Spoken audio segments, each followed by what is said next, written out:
Hey guys, Matt Waxler back on the drive for history here at Wheels Through Time. Whew, it's tight in there. Today we pulled out the 1928 Harley-Davidson JDH midget car. One-of-a-kind machine, entirely homemade. We're going to tell you all about it right here today. So we've been highlighting motorcycles, farm implements, mining carts, jet skis this week. Homemade America exhibit. There's literally a huge exhibit. It spans almost a whole wall of the museum, highlighting really ideas to make life a little easier and a little bit more fun. So the 1928 Harley-Davidson JDH car, absolute ton of fun, in incredibly well-preserved condition.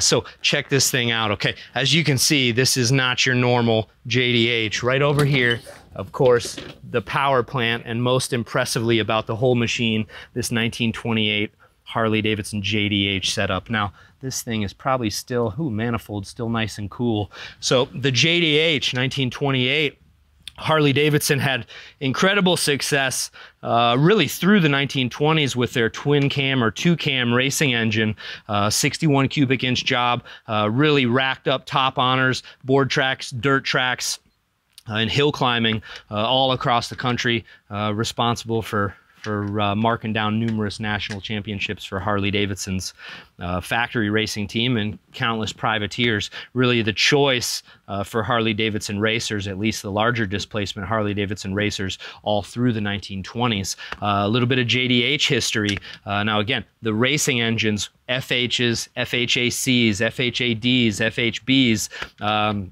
magneto ignition, 61 cubic inch, really radical high compression setups. With all that success, the public in 1928-29 said, hey, Harley-Davidson, we want a two cam. We want a two cam for the road. Now keep in mind, the racing machines at this time, they're so rare that guys like us, we couldn't even get them. So in the late 20s, the public calls for a standard road model with Harley-Davidson's famous two-cam racing engine. So what Harley-Davidson did was they actually bumped up the displacement a little bit. They went from 61 to 74 cubic inches, brought the compression down a little bit, made the motor a little bit less radical, changed the cams up a little bit, of course incorporated electric ignition, so you've got generator, coil, distributor, battery charging system, really the whole bit to power headlights, tail lights, horn, all the stuff that's on your standard road model motorcycles. So this engine right here, again, the two cams are as rare as they come, even in the standard road models. They made about 1,000 of these machines in 28 and 29, ultra rare today. Really one of the high points of many collectors' endeavors is uncovering a Harley-Davidson JDH engine or JDH motorcycle. I know I've personally found a few, and it's really the thrill of a lifetime. My dad's found more than a few,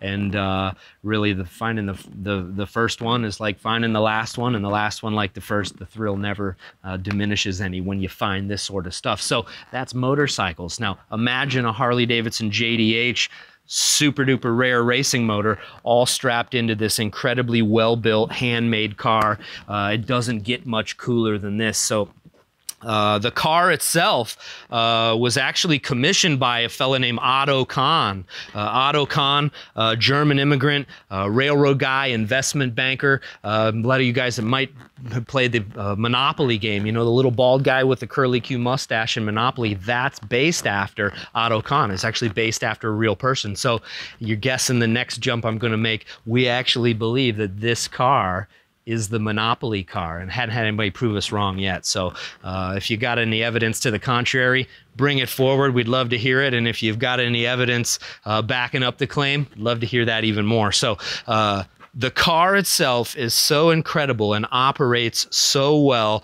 As I understand it, it's set on a couple of Model T frame rails. And actually this front axle, as I understand, may be a Model A, or excuse me, a Model T, a narrowed Model T axle. Now, big bronze knuckles up front, operating the leaf spring suspension. This, believe it or not, it actually works really, really well. You run this thing down the road 50, 60, even faster, and you don't feel a bump. It's on these tiny little 4.5 wide by like maybe like a 14-inch tire, 7.5 rim. And it's all four-wheel brakes.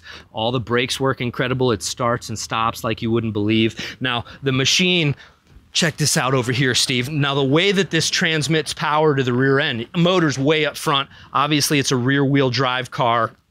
The machine here, you'll be able to see it right under the hood over on this side. The machine incorporates the standard Harley-Davidson 3-speed transmission. So Harley-Davidson used this transmission really from about 1916 through about 1929, and it was even a very similar transmission was used on the VLs all the way through 1936.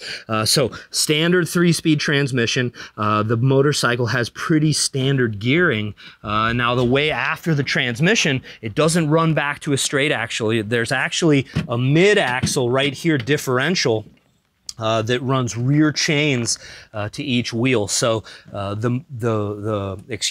mid-axle here, the differential, allows each wheel to kind of operate independently.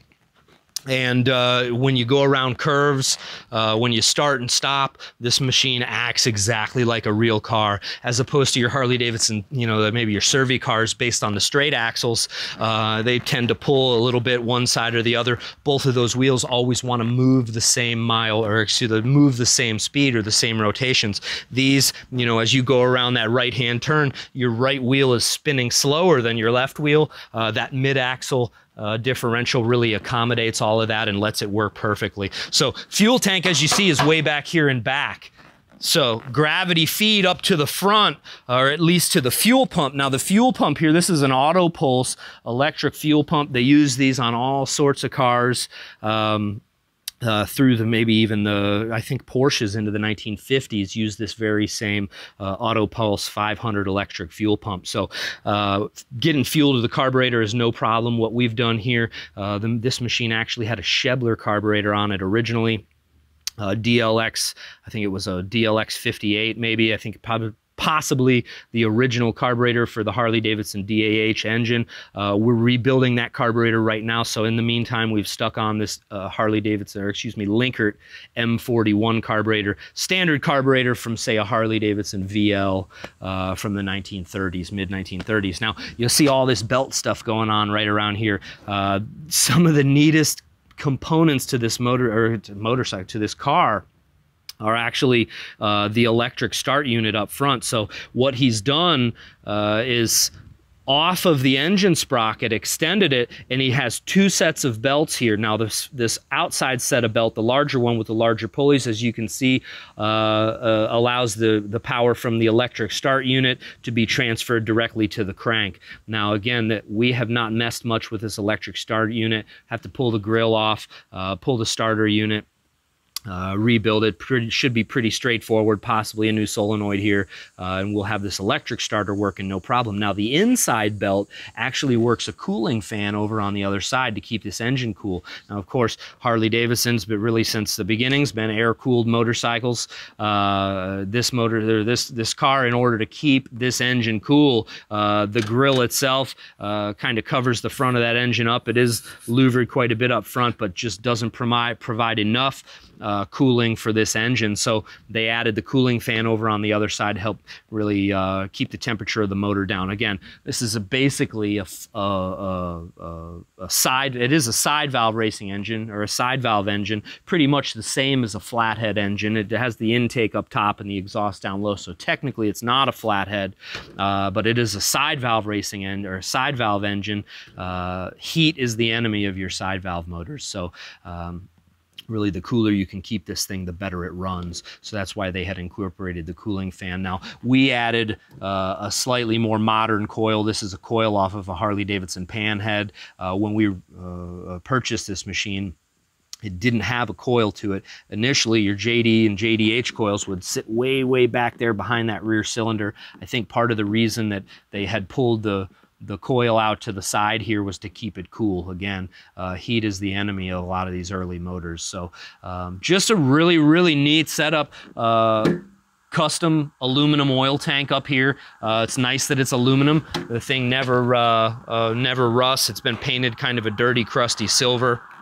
As you move around the machine, and again, all four-wheel brakes. You've got the emergency brake right here. Works incredible. Surely It's great as the emergency brake's operating that rear wheel only, so, or the both rear wheels, so it's particularly nice when you're sliding around a corner, you just grab that emergency brake. So the cockpit inside, guys, just is some of the most really attentive to detail aspect of the whole machine. It uses an Indian Chief speedometer here. Now, as you can see, this thing probably wasn't run much before the speedometer broke. I doubt he rolled it all the way over 100,000 miles. It says 174 miles on it right now.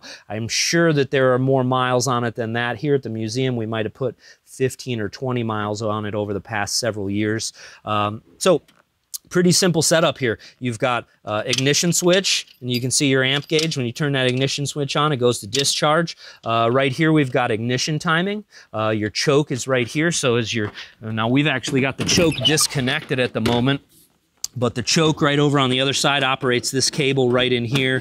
When we get that Schebler carburetor rebuilt, it'll have the proper arm on it for the choke lever. Now also back this way, we've got the throttle. Now the throttle, of course, is also on the foot, but they've got a preset here. And as you can see, there's the Kickstarter way out on the side. A lot of the times, when you're kickstarting a motorcycle, it's nice to kind of preset that throttle up a little bit so it starts a bit easier. As you guys can see, this linkage inside actually runs all the way to the carburetor. So there's a solid linkage that runs all the way down low from the throttle pedal itself, and then there's the cable-operated throttle, which allows you to kind of preset that thing and get it fired up and running right. So the steering on this is some of my favorite. It's just one of the neatest things about it. As I understand it, this is a planetary system from a Model T. And inside here, let me get this unscrewed. Its threads are long-winded there. But inside, you've actually got a set of gears that really set to slow this steering down and make it such that you don't have to steer the wheel much in order to get a considerable amount of turning radius. So as you can see, when I pulled in, this thing would do, you know, circles inside of a, well, whatever's really small, but it just steers and operates and handles as well as you can imagine. So oil pump control over here. Now, for those of you guys wondering, this is not a circulating oil system. So this oil tank here feeds oil down into the lower end, and that's it. So really, it's kind of a metering system. The late JDs and JDHs had a 28 and 29 only had a throttle controlled oil pump here that actually, based on how much throttle you're giving it, it pumps more oil. Now what they did on the car was they didn't run the throttle control linkage down to the oil pump. They actually have a knob up on the dash where you can set the oil consumption higher or lower. So it really you know, allow the machine to be used under duration at higher RPMs, and you could really set it where you needed to. So again, standard clutch pedal, gas pedal, brake pedal. This is the shifter, 3 speeds, and this thing would probably run down the road the way it's geared, 90, 95 miles an hour. I wouldn't doubt it one bit.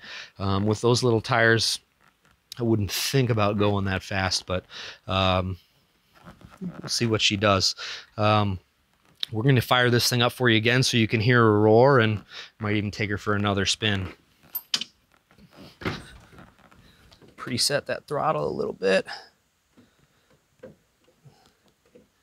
There we go.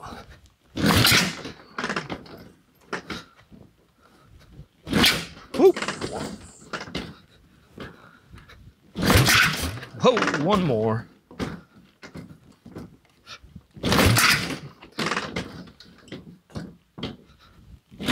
There we go.